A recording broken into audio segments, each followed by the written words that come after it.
Assalamualaikum warahmatullahi wabarakatuh. Pada suatu hari saya berkumpul dengan para pemerhati sejarah yang lain, ya saudara. Di sana kami membicarakan soal sejarah. Sambil ngopi, kita berbicara masalah sejarah Cina.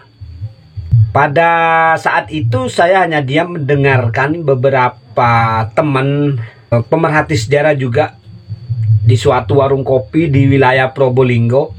Tidak perlu saya sebut tempatnya ya. Salah satu dari kami berkata bahwasanya Cina yang telah mengislamkan Indonesia. Tanpa orang Cina, Indonesia tidak akan ada. Semuanya dicina-cinakan. Karena saya diminta pendapat oleh sebagian pemerhati sejarah yang usianya rata-rata masih muda ya, karena baru lulus dari kuliah mengambil bagian sejarah. Para pemerhati sejarah tersebut meminta pendapat saya, bagaimana Pak Eko pendapatnya tentang sejarah yang kami ceritakan tadi. Begini, tentang Cina. Sudah berkali-kali Cina itu berusaha masuk ke Nusantara pada masa kerajaan dahulu, antara masa kerajaan Singosari 1222 sampai 1293. Itu tidak diterima. Kemudian pada masa awal kerajaan Majapahit terjadi perang antara prajurit Majapahit dengan prajurit Cina, sehingga membuat orang-orang Cina lari dari Nusantara. Ini pada masa kerajaan. Kemudian pada masa wali, yang dibilang bahwasanya Cina telah mengislamkan Indonesia. Ketika saya tanya kepada para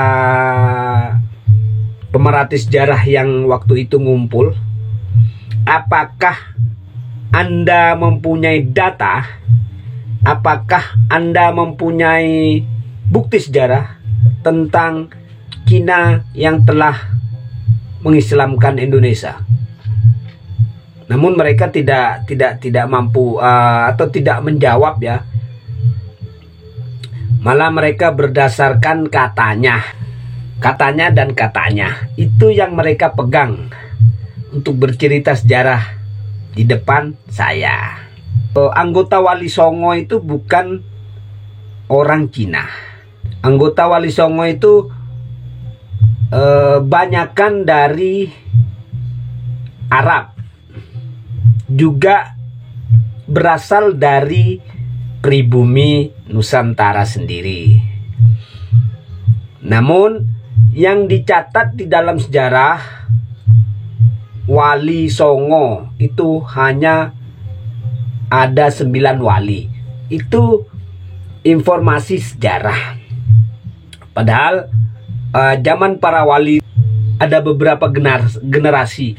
Yang pertama, Dewan Wali pertama, kemudian Dewan Wali kedua, Dewan Wali ketiga, keempat, dan kelima. Dan rata-rata para wali itu berasal dari Nusantara sendiri. Hanya pada masa Dewan Wali pertama dan kedua ini yang banyak sekali diantaranya yaitu orang-orang Arab. Orang Arab ya, entah dari Arab Saudi atau dari Yaman dan lain-lain. Nah, saya tidak begitu paham. Yang jelas menurut budaya Nusantara, beliau disebut orang Arab, membawa agama Islam ke tanah Jawa. Itu orang Arab. Kemudian pada masa kolonial antara tahun 1764, gelombang kedatangan orang-orang Cina ke Nusantara diawali dari Pulau Kalimantan, yaitu di wilayah Sambas, Kalimantan Barat. Pada saat itu Kalimantan Barat masih diperintah oleh Kesultanan Sambas. Orang-orang Cina datang ke Kalimantan atau mencari hidup di Kalimantan itu dengan menambang emas Kalimantan ya. Kemudian makin hari semakin banyak orang Cina membentuk kelompok masyarakat. Ya, membentuk kelompok masyarakat berskala kecil awalnya ya. Kemudian membentuk kelompok berskala besar yang dalam sejarah disebut kongsi. Dari kongsi ini kemudian orang-orang Cina yang berada di Kalimantan itu membentuk negara pada tahun 1777. Resmi membentuk negara bernama Republik Langfang, yang mana republik ini dinamakan Langfang karena pertama kali orang Cina berada di Kalimantan bernama Langfang. Jadi bisa jadi presidennya Langfang ya. Kenapa kita sebut negara? Karena kongsi ini memiliki peraturan pemerintahan sendiri, memiliki undang-undang, memiliki sistem ekonomi, perdagangan, pendidikan dan lain-lain itu sendiri ya. Tidak mengikuti peraturan atau sistem pemerintahan kesultanan pada waktu itu. Sehingga dicatat bahwasanya ada negara di dalam negara. Sumber referensinya bisa Anda baca di dalam buku Zhao of Orient yang ditulis oleh orang Cina sendiri ya. Kemudian berdirinya Republik Langfang ini, orang-orang Cina itu semakin jumawa di Kalimantan. Akhirnya terjadi perang antara Republik Langfang dengan Kesultanan Sambas dan berakhir dengan dibubarkannya Republik Langfang oleh kolonial Belanda pada tahun 1884. Ini dibubarkan. Negara Cina kecil yang bernama Republik Langfang ini dibubarkan oleh Belanda. Kemudian rakyat Republik Langfang ini pindah tempat menuju ke pulau yang sekarang bernama negara Singapura. 50-80 tahun kemudian Republik Langfang ini akan diberdirikan lagi oleh salah satu orang Cina yang bernama Lim Alim di Kalimantan dan Malaysia. Jadi negaranya itu posisinya, negara Langfang ini posisinya di Kalimantan Barat dan Malaysia dan wilayah Malaysia. Itu mau dibangkitkan lagi oleh Lim Alim dengan membentuk perkumpulan orang-orang Cina di Kalimantan pada waktu itu. Namun langkah mereka dapat dinetralisir oleh orang tokoh masyarakat Dayak di Kalimantan. Sehingga Lim Alim dan anggotanya ini melakukan kerusuhan atau membuat kerusuhan di Malaysia dan Indonesia dengan mengusir orang-orang Dayak. Bahkan terjadi pembunuhan terhadap orang Dayak pada waktu itu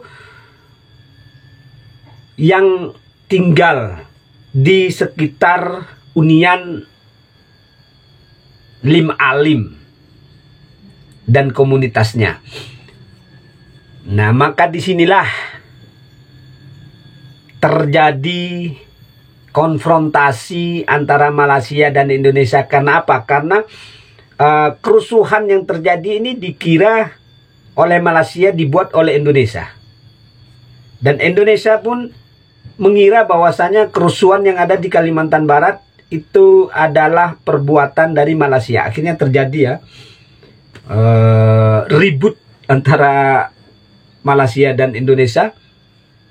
Kemudian carilah sumber keributan tersebut yang akhirnya ditemukan bernama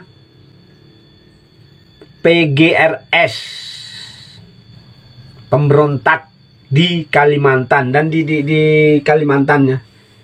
Lalu tokoh-tokoh masyarakat Dayak mengadakan upacara mangkok merah. Setelah upacara mangkok merah, kemudian dilakukan perburuan terhadap Lim Alim dan anggotanya yang telah melakukan kekacauan di wilayah Kalimantan.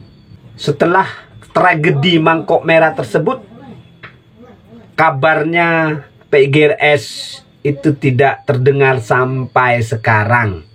Kemudian bangsa Indonesia dan bangsa Malaysia melakukan perjanjian yang dicatat oleh sejarah Indonesia bernama Persetujuan Bangkok antara 1967-an ya.